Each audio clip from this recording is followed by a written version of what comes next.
ओम शांति।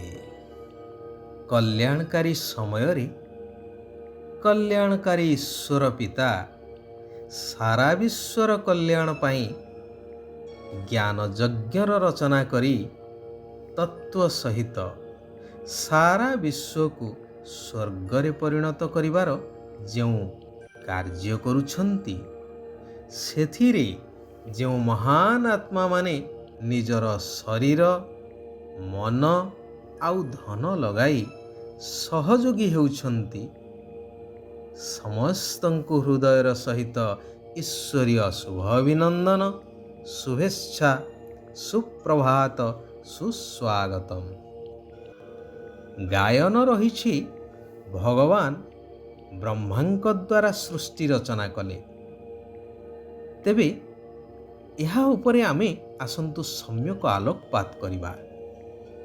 सारा विश्वर रचयिता सर्वशक्ति सर्वज्ञान गुणर सागर दुखहर्ता सुखकर्ता सर्व आत्मांकर पिता परमात्मा भगवान जहांको सारा विश्ववासी डाकुछंती मुक्ति जीवन मुक्ति पाइबा पाई से आसी सृष्टिर रचना करुछंती अर्थात सुंदर सुखदायी सर्वश्रेष्ठ नूतन दुनिया जहाकु स्वर्ग बोली कहि परिबा ताहार रचना करिवे निश्चय।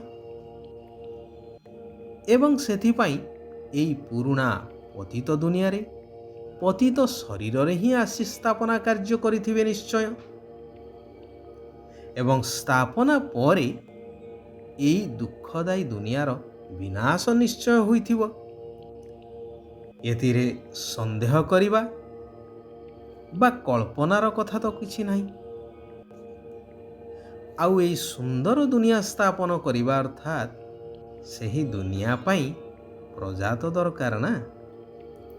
तेणु प्रजापिता ब्रह्मांक माध्यम रे ज्ञान सुनाई ब्रह्मा मुख वंशावली ब्राह्मण ब्राह्मणी रचना करुछंती जो माने कि सेही नूतन दुनिया रे दैवित्व को प्राप्त करी राज्य भाग्य भोग करिवे।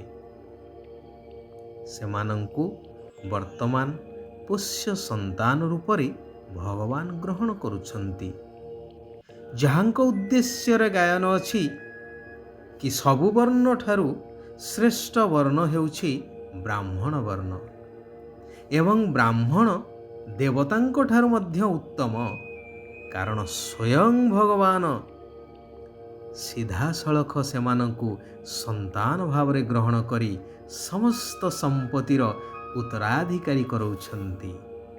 सदा सर्वदा परस्पर परस्परर हृदय रे रहुछंती जेउथि पाई शास्त्र रे लेखा जाइछि कि समस्तंक हृदय रे भगवान अछंती बोली। यह हेउछि भावनार कथा बाकी समस्तंक हृदय रे भगवान रहिबे बा किपरि। भगवान एक कोटि कोटि हृदय रे जदि रहुथान्ते तेबे डाकिबार आवश्यकता पड़ंता नहीं कि भगवान को आसीबा को मध्य पड़ंता नहीं। आउ विशेष भाव रे जहा कुहा जाइछि गीता रे यदा यदा हि धर्मस्य ग्लानिर्भवति भारत ताहार कोनोसी तात्पर्य रहंता नहीं।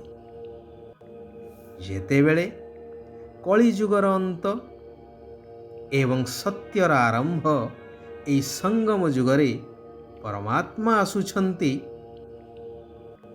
एही समय रे ही समस्त आत्मा मानंकर भाग्य निर्धारित ही थाए।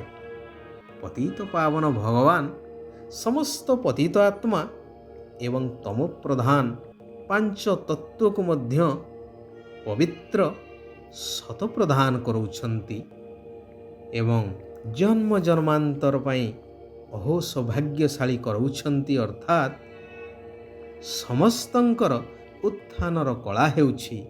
तेणु वास्तव रे एही समय ही सर्वश्रेष्ठ अटे एवं एही संगम जुगी अलौकिक दिव्य ब्राह्मण जन्म मध्य सर्वश्रेष्ठ अटे जार गायन रे नदी सागर संगम स्थान रे पवित्र कुंभ मेलार आयोजन करा जाउछि।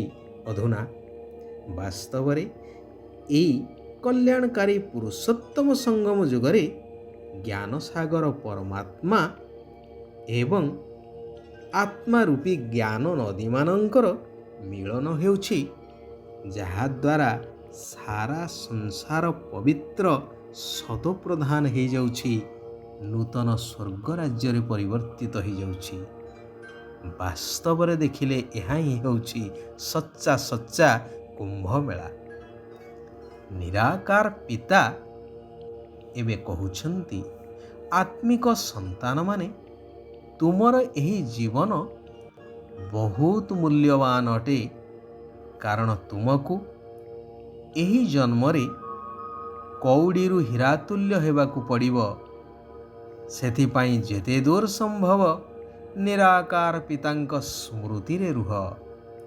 ହାତରେ କାମ କରି ବୁଦ୍ଧିରେ ବାବାଙ୍କୁ ମନେ ପକାଇ ଚାଲ।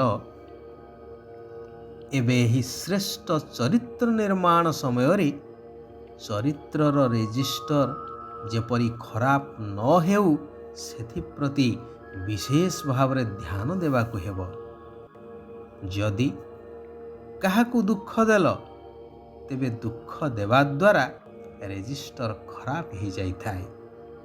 ଅନ୍ୟକୁ ଦୁଃଖ ଦେବା ଅର୍ଥାତ୍ ନିଜେ ଦୁଃଖୀ ହେବା, ଯେଉଁଥିପାଇଁ ମଧ୍ୟ ଗାୟନ ଅଛି, ଯଦି ଦୁଃଖ ଦେବ ତେବେ ଦୁଃଖୀ ହେଇ ମରିବ। ଯେତେବେଳେ କି ଭଗବାନ ହେଉଛନ୍ତି ଦୁଃଖହର୍ତ୍ତା ସୁଖକର୍ତ୍ତା, ତୁମେ ତାଙ୍କ ସନ୍ତାନ ହିସାବରେ ସମସ୍ତଙ୍କୁ ସୁଖ ଦେବା ଆବଶ୍ୟକ, ସମସ୍ତଙ୍କର ଦୁଃଖକୁ ହରଣ କରିବା ଆବଶ୍ୟକ।